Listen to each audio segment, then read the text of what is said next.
Bonsoir, c'est Catherine pour Oui à nous. Et ce soir, j'aimerais partager quelques mots avec vous par rapport à Zacharie et au chapitre 2. Et dans le chapitre 2, il y a... C'est le petit chat. Attendez. Viens là. Voilà, je vous le montre. Lui, c'est Gros Louis. Regardez, c'est lui qui s'était blessé à l'œil et qui n'a plus rien du tout. Il est tout guéri. Dis bonjour, Gros Louis. Coucou. Allez, pas. Voilà. Il a commencé une carrière de star. Donc, dans Ézéchiel, au chapitre 2, il y a la vision des 4 cornes et des 4 forgerons. Et dimanche, on a partagé un peu, on s'est arrêté sur cette vision des 4 cornes. Parce que dans Zacharie, ça nous renvoie au livre de Daniel, vous savez, où il est question des cornes et d'une autre corne qui se lève au milieu, etc., etc. Mais ce qui était intéressant, c'est que cette question des cornes apparaît ailleurs. Elle apparaît dans le livre de l'Exode à propos de l'autel des parfums. Voilà. Et la Bible dit que si l'on saisit la corne de l'autel des parfums... Non, non, non. Bon, il fait des bêtises, je l'emmène. Voilà. Et la Bible dit que saisir les cornes de l'autel des parfums, c'est au fond un signe qu'on sauve sa vie. Vous voyez, quand on est en procès ou en problème, de tenir les cornes de l'autel des parfums, c'est se mettre, voilà, je cherchais mes mots, pardon, se mettre sous la protection à l'abri de l'Éternel. Voilà. Comme on le sait tous, l'ennemi imite, l'ennemi singe. Les cornes, dans la Bible, sont d'abord un signe de la présence de l'Éternel et de la consécration. L'autel des parfums, c'est ce lieu où on offre sa vie. Vous voyez, ma vie est un parfum qui monte vers l'Éternel. Quand, bonjour tout le monde, ah, il y a du monde qui arrive. Bonjour Sylvie, bonjour Déborah. Vous voyez, quand j'offre ma vie au Seigneur sur l'autel, eh bien c'est un parfum qui monte et qui réjouit le cœur du Père. Qu'est-ce qui monte pour réjouir le cœur du Père? C'est pas le sacrifice que je fais, c'est l'obéissance. Oui, le sacrifice d'obéir à sa parole. C'est pas juste d'offrir un bélier, un animal ou quoi que ce soit, ou ma plus belle guitare, ou je sais quoi. C'est l'obéissance. C'est l'obéissance qui va avec, qui va derrière. Vous voyez? Et donc, cette obéissance qui est le lieu de l'autel des parfums.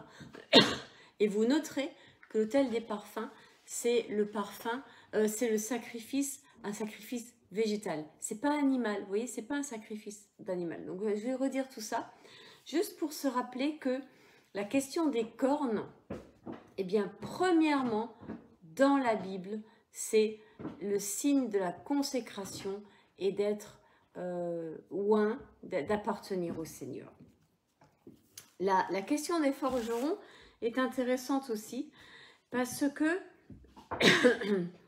4 forgerons, que viennent-ils faire? Des puissances ont dispersé Juda au point que personne ne redresse la tête, et ces forgerons sont venus pour les effrayer, pour abattre la puissance des nations qui se sont levées contre le pays de Juda, afin de disperser ses habitants. Voilà. Donc, ils sont là pour abattre, oh là là, les cornes.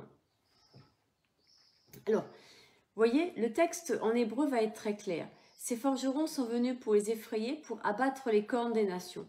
Eh bien, le mot utilisé, c'est yada, et yada, c'est louer. Vous voyez, donc déjà, ça commence pas bien.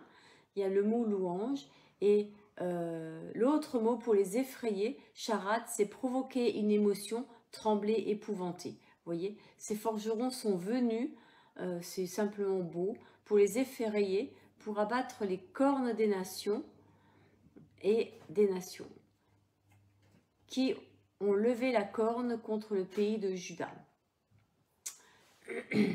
Alors, ils sont venus pour les effrayer, pour louer. C'est par la louange que les forgerons vont avoir une action sur les cornes des nations qui se lèvent contre Juda, qui veut aussi dire la louange. Vous voyez, en fait, c'est comme si le texte nous disait, c'est quand Juda est pleinement dans ce qu'il est appelé à faire, à savoir louer le Seigneur, c'est là que cette louange met en action le bras de l'Éternel, les forgerons, pour abattre tout ce qui s'élèverait contre Juda. Ah, Céline, coucou. Est-ce que vous saisissez ce qui est en train de se passer dans ce texte? Là où on entend des choses guerrières, etc., le Seigneur est en train de dire que c'est par la louange, c'est en étant à la place qu'il nous a demandé d'être, à savoir dans sa présence. L'autel des parfums rapporte ça, et ça renvoie bien notre corne ou nos cornes à l'autel des parfums. Est-ce que c'est incroyable? Moi, j'avais jamais vu ça dans ce texte-là. Comme si le Seigneur disait, mais si les choses seront rétablies, finalement, comme le Seigneur l'a souhaité, comme le Seigneur le veut, à partir du moment, le jour où nous serons à notre place. Nous serons à notre place, et notre place, c'est l'autel des parfums, c'est une odeur qui monte devant le Seigneur, parce que c'est notre obéissance. Oui, c'est exactement ça, Céline, un peuple d'adorateurs. Et c'est bien ça, notre fonction aux uns et aux autres, c'est d'être des prêtres. Vous vous rappelez, on est appelé à être une nation sainte, alors le peuple juif en particulier, mais pas uniquement, puisque toutes les nations vont se retrouver à Jérusalem pour faire quoi? Pour adorer. On est appelé à être un peuple, et je vous rappelle que, comme on l'a dit précédemment, la taille de Jérusalem, et là ça devient intéressant, la taille de la nouvelle Jérusalem, c'est 221 000 km². Ça veut dire, ça représente la taille de l'Angleterre et la taille de la France, sachant que la France fait 20 000 km de plus. Mais 240 000 km², je sais plus, 221 000 km², c'est la taille de la Jérusalem céleste. Vous vous rendez compte? Ça veut dire qu'effectivement, il y a une connexion entre la taille, entre Jérusalem, la Jérusalem céleste et les nations. Et là, et c'est pour ça que le pays de Juda, donc Juda c'est vraiment ce qui environne Jérusalem, est appelé à être à sa place, à être la ville où siège le roi des rois, à être une ville où les hommes et les femmes, où les habitants sont à leur place, à savoir devant le trône, à louer l'Éternel et à jeter leur couronne, en obéissance, en signe de soumission à l'Éternel. Oui, à partir du moment où nous tous, le peuple de Dieu, et quel que soit, et c'est là où j'aime bien l'idée de Jérusalem céleste, quel que soit le quartier dont on vient, oui, quelle que soit la nation dont on vient, finalement on n'est jamais que d'un quartier, eh bien on est appelé à cette fonction d'être tous ensemble des adorateurs, à élever le nom éternel, et lui alors, il se met en route. Mais ce n'est pas nous qui menons le combat. Nous sommes simplement mandatés, appelés, dites comme vous voulez, peu importe le mot, à être dans la présence de l'Éternel. Et dans la présence de l'Éternel, eh ben, on va dans le désert de Juda. Vous noterez que ça ramène à lundi soir ce qu'on a dit sur le désert et sur Juda, le lieu de la louange. Le Seigneur nous conduit au désert. Le désert n'est pas forcément que le lieu de l'intimité. Le désert est aussi le lieu du combat.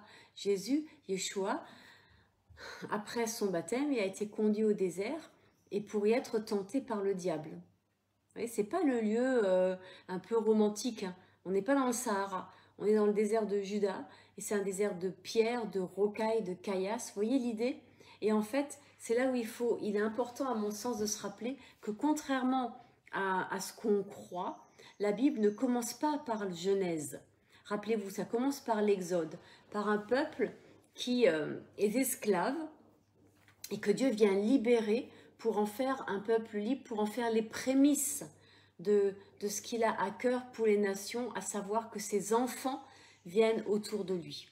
Et donc, c'est dans le désert qu'il va les éduquer. Et c'est là où le désert n'est pas un lieu simple, parce que le désert, c'est le lieu où le Seigneur m'éduque, où il me corrige, où il me reprend, et c'est là la fonction du tabernacle.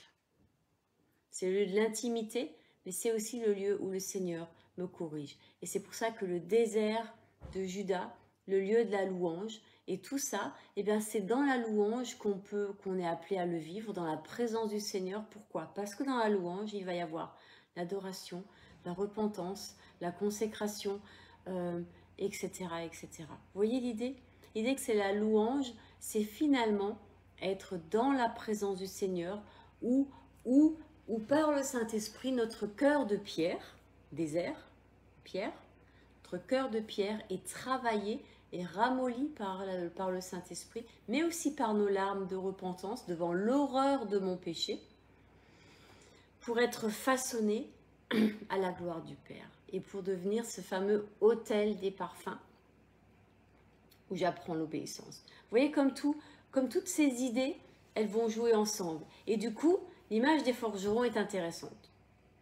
Eh bien, parce que le forgeron, eh bien, il va aussi casser la pierre de mon cœur, pour me permettre d'entrer dans cette obéissance du Seigneur.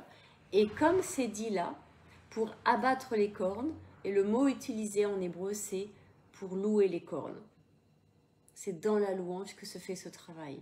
Et ça, c'est merveilleux de voir que les nations sont elles aussi appelées à cette louange, à cette présence de l'Éternel, qui n'est pas réservée ni à une élite, ni à Israël. C'est pour tout le monde. La différence d'Israël, c'est qu'Israël est né, je ne sais pas moi, un quart d'heure avant, dans le temps de Dieu. Vous voyez, c'est un peu comme un enfant est né. C'est pas qu'on l'aime plus ou moins que celui qui vient quelques années plus tard, 2 ans, 3 ans, 4 ans, 10 ans. C'est juste qu'il est le premier. Voilà, vous voyez, c'est sortir, ça nous oblige à sortir de cette espèce de jalousie qui traverse la Bible. C'est absolument incroyable, comme on a toujours des histoires de frères jaloux. Ismaël et Isaac, Ésaü et Jacob, vous voyez? Et ça amène cette jalousie, Caïn et Abel.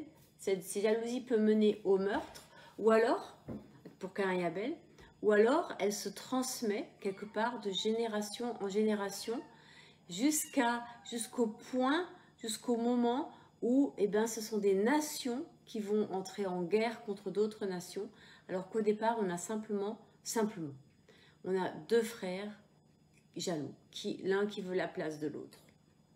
Voyez l'idée? Donc, le Seigneur envoie les forgerons pour abattre la corne, pour que la louange puisse jaillir, pour qu'enfin jaillisse la louange des nations. Waouh, merci Seigneur, parce que tu vas faire jaillir la louange des nations. Vous savez, ce qui est passionnant de ce passage-là, c'est que j'ai un gros problème avec ce passage. C'est que dans ma Bible, le chapitre 2, j'ai mis des couleurs, commence à cette histoire des cornes. Sauf que là, sur Internet, dans la Bible numéro Strong, je levais les yeux et je regardais, et voici, il avait 4 cornes, appartient au chapitre 1. Et je me suis dit, tiens, c'est intéressant. Et puis, j'ai regardé un peu plus loin et un peu plus avant. Et donc, chapitre 2, verset 5, j'ai levé les yeux et j'ai vu un homme qui tenait dans la main un ruban.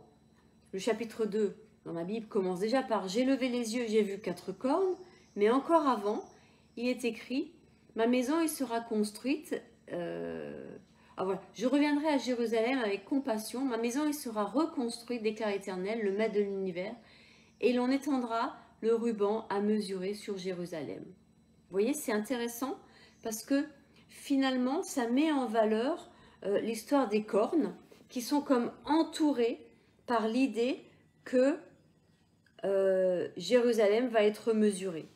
Je vais mesurer Jérusalem, voir sa largeur et sa longueur. Ce que nous, on connaît, puisque dans l'Apocalypse, on nous dit que c'est un carré qui fait 240 000 kilomètres. Vous voyez l'idée? J'ai trouvé ça, vous voyez, quand la Bible, elle construit les choses comme ça, avec des phrases qui se répètent et qui ont la même façon, c'est qu'elle veut insister sur un point. Et le point sur lequel on insiste, c'est que Jérusalem est au début, Jérusalem est à la fin, et au milieu, il y a la louange. Avec cette idée du forgeron qui travaille nos vies. C'est un peu la même idée que le potier. Mais là, on est dans l'idée de quelque chose de plus fort, parce que qu'est-ce que le forgeron? Celui qui travaille le fer. Qu'est-ce qui est en fer? Les épées. Et qu'est-ce qu'il fait des épées? Isaïe nous le dit, il le transforme en soc de charrue et il fait des guerriers, des combattants, et en fait des agriculteurs. Et là, ça devient intéressant parce que ça renvoie à Sophonie au chapitre 2, où Sophonie dit que Gaza va être abandonnée, c'est-à-dire que la Gaza guerrière, vindicative, qui est dans la rébellion, la révolte, va être abandonnée, on va comme lui tourner le dos, et ça va redevenir, elle va revenir à Juda, encore une fois la louange, qui va transformer cette terre de guerre en pâturage. En pâturage. Voilà, voilà la fonction des forgerons. Voilà ce que le Seigneur est en train de faire dans ce monde. Il est en train de transformer ces lieux de guerre, ces lieux de conflit en pâturage. Et vous savez ce qu'il est dit? C'est que Juda habitera dans les maisons de Gaza et regardera le soleil se coucher sur la mer. C'est presque romantique. Mais vous voyez l'idée qu'il y a derrière? C'est une idée très paisible, vraiment apaisante. Apaisante. Et c'est quand même assez fort dans les temps qu'on vit, où on sent bien que ça bouge de partout et on ne sait pas trop où on va, que la finalité des choses, c'est pour nous amener là. Et que le Seigneur permet ce travail, à la fois dans nos vies, dans nos communautés, dans nos sociétés, dans notre monde, parce qu'il a pour plan, pour objectif, de nous amener à regarder le soleil se coucher. Et l'idée d'en regarder le soleil se coucher, c'est après une journée de travail, après une journée de labeur, de forgeron. Vous voyez, on regarde le soleil se coucher. Et alors, qu'est-ce que ça veut dire? Est-ce que ça veut dire que les habitants de Gaza seront détruits, seront... C'est pas la façon dont le Seigneur il a d'agir. C'est pas sa façon de faire. Par contre, c'est beaucoup plus dans son style que de les ramener à Jérusalem. En fait, l'idée, c'est que Gaza soit un pâturage, parce que les gens, tout le monde, tous ceux qui veulent, parce qu'on est toujours libre, on sera revenu à Jérusalem. Mais la Jérusalem d'Apocalypse 21, cette Jérusalem qui fait ces dimensions absolument énormes, les dimensions d'un pays, mais surtout cette Jérusalem qui est ce lieu de paix où le Seigneur est lui-même présent au milieu de nous et où il n'y aura plus de temple. Pourquoi? Eh bien parce que il sera là, présent au milieu de nous, et nous serons enfin ce temple qui accueille sa présence pleinement. Et c'est ce qu'il est en train de construire en nous. Et d'où l'idée du forgeron qui brise nos défenses, nos épées, nos armes, celles qui nous servent à lutter contre le Seigneur. Il les transforme pour cultiver nos déserts, pour casser les pierres de nos déserts et en faire des champs de fleurs, des jardins. Vous voyez, c'est un peu l'idée de Jésus Yeshua quand il utilise la parabole des 4 terrains. Le semeur vient et il sème, mais en amont, il faut travailler la terre. Et ça, c'est quelque chose qui m'appartient, qui nous appartient, ce travail de la terre. Dernièrement, je partageais dans un centre socio-culturel sur la question, vous savez, ils sont très préoccupés par la question de l'équité sociale, de la justice sociale. Et je disais, oui, mais moi je connais un endroit où il est question d'avoir une terre, une maison et une vigne et un olivier. Et puis, ils étaient intéressés. Ils disaient, ah mais c'est où, c'est quel livre, on l'a pas lu. J'ai dit, Ah ça, je ne sais pas si vous l'avez lu ou pas, mais en tout cas, c'est la Bible. Ah oui, mais c'est très, très, très, très drôle, hein, parce que tout de suite, c'est devenu... ah oui, mais en fait, la Bible, oui, mais c'est un peu utopique. Et je me suis dit, mais c'est vrai, ils ont raison. Le dire comme ça, c'est très utopique. De dire que chaque homme aura une maison, une terre et puis un jardin, une vigne et un olivier. Le début d'un jardin, en quelque sorte, hein. C'est utopique parce que ils ont dit, et à très juste titre, hein, qu'il y a des endroits en plein milieu du désert où tu veux avoir de quoi faire grandir un olivier. Voilà. Et je me suis dit, mais en fait, c'est parce que on a.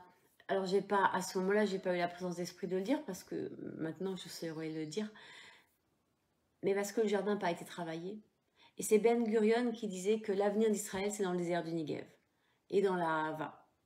Mais cet avenir, en fait, c'est déjà le passé. Sous je ne sais plus quel roi, je crois que c'est sous Joas, euh, qui avait, son père avait perdu la guerre contre Sédécias, voilà, et Sédécias avait imposé un lourd tribut à Israël, et donc le fils, le descendant d'Ézéchias, ouais c'est ça, je revérifierai les noms, s'est retrouvé à devoir payer un lourd tribut pour ceux qu'il avait asservis, et à devoir redresser une économie.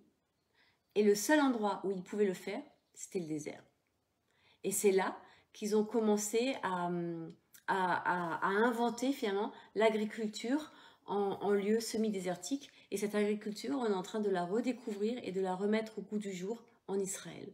Moi, je l'ai vu parce que c'était en train d'être réétudié, de se pratiquer, pas loin de là où on vivait. Nous, on vivait à Kadesh Barnea. Et Kadesh Barnea, on est dans le désert. Et on avait des serres avec l'irrigation. On arrivait à cultiver des tomates, etc., etc. Ils étaient en train de refaire l'expérience de ce qui avait été fait dans le passé pour recultiver ces terres semi-désertiques en prenant l'eau de pluie et puis en la canalisant, etc., etc.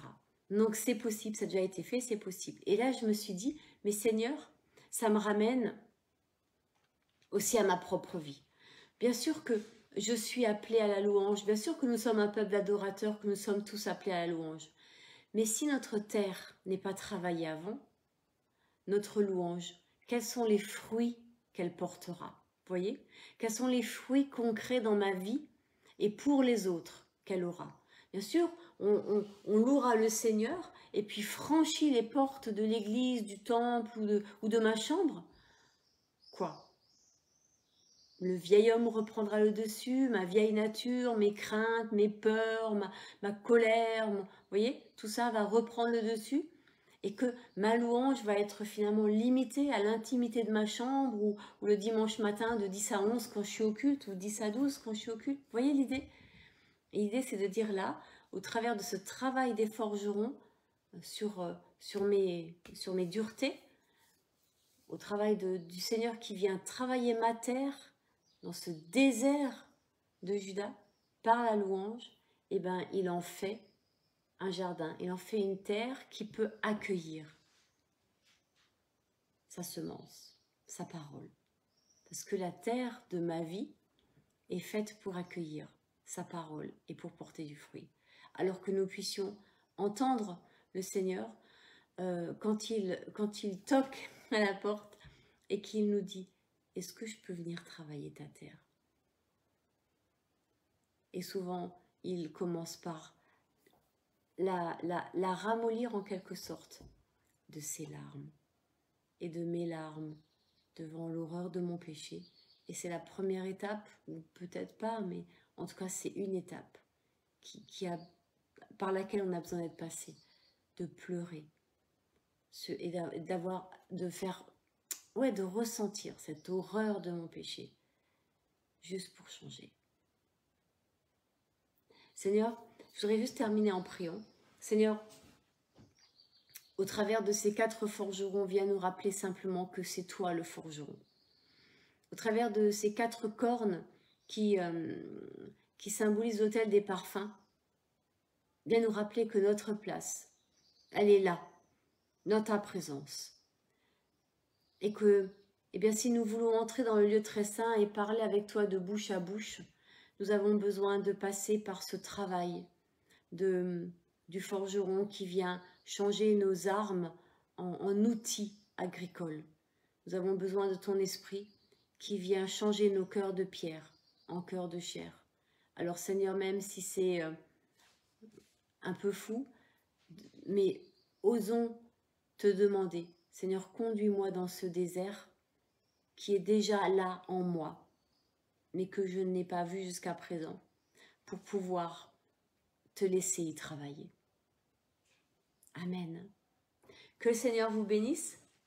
Bonne nuit, à bientôt. On se voit, je pense, vendredi pour Shabbat. Alors, bonne fin de semaine et que le Seigneur, justement, dans la semaine, travaille nos vies, travaille nos cœurs parce que, Bo Yeshua, ça veut dire viens Jésus, viens Yeshua. Il vient bientôt. Bisous, bye.